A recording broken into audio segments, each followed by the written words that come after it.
ತರಗತಿಯಲ್ಲಿ ಓದುತ್ತಿದ್ದೇನೆ. ನನಗೆ ನೀಡಿರುವ ಚಟುವಟಿಕೆ ಶ್ವಾಸಕೋಶದ ಮಾದರಿ.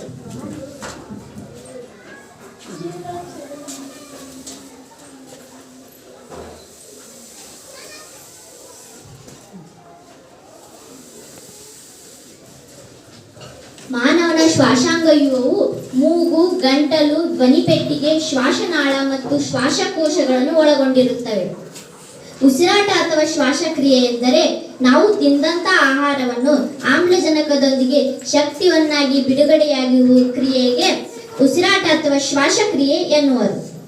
ಉಸಿರಾಟದಲ್ಲಿ ಎರಡು ವಿಧಗಳು. ಅವು ಆಮ್ಲಜನಕ ಸಹಿತ ಉಸಿರಾಟ, ಆಮ್ಲಜನಕ ರಹಿತ ಉಸಿರಾಟ. ಆಮ್ಲಜನಕ ಸಹಿತ ಉಸಿರಾಟ ಎಂದರೆ ಆಮ್ಲಜನಕದೊಂದಿಗೆ ಉಸಿರಾಡುವ ಕ್ರಿಯೆಗೆ ಆಮ್ಲಜನಕ ಸಹಿತ ಉಸಿರಾಟ ಎನ್ನುವರು. ಆಮ್ಲಜನಕ ರಹಿತ ಉಸಿರಾಟ ಎಂದರೆ ಆಮ್ಲಜನಕ ಇಲ್ಲದೆ ಉಸಿರಾಡುವ ಕ್ರಿಯೆಗೆ ಆಮ್ಲಜನಕ ರಹಿತ ಉಸಿರಾಟ ಎನ್ನುವರು. ಉಸಿರಾಟದಲ್ಲಿ ಎರಡು ಹಂತಗಳು. ಬಾಹ್ಯ ಉಸಿರಾಟ ಮತ್ತು ಇನ್ನೊಂದು ಆಂತರಿಕ ಉಸಿರಾಟ.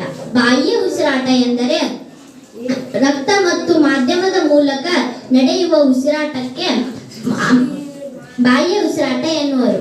ಆಂತರಿಕ ಉಸಿರಾಟ ಎಂದರೆ ಜೀವಕೋಶಗಳು ಮತ್ತು ರಕ್ತದ ಮೂಲಕ ನಡೆಯುವ ಉಸಿರಾಟ ಕ್ರಿಯೆಗೆ ಆಂತರಿಕ ಉಸಿರಾಟ ಕ್ರಿಯೆ ಎನ್ನುವರು.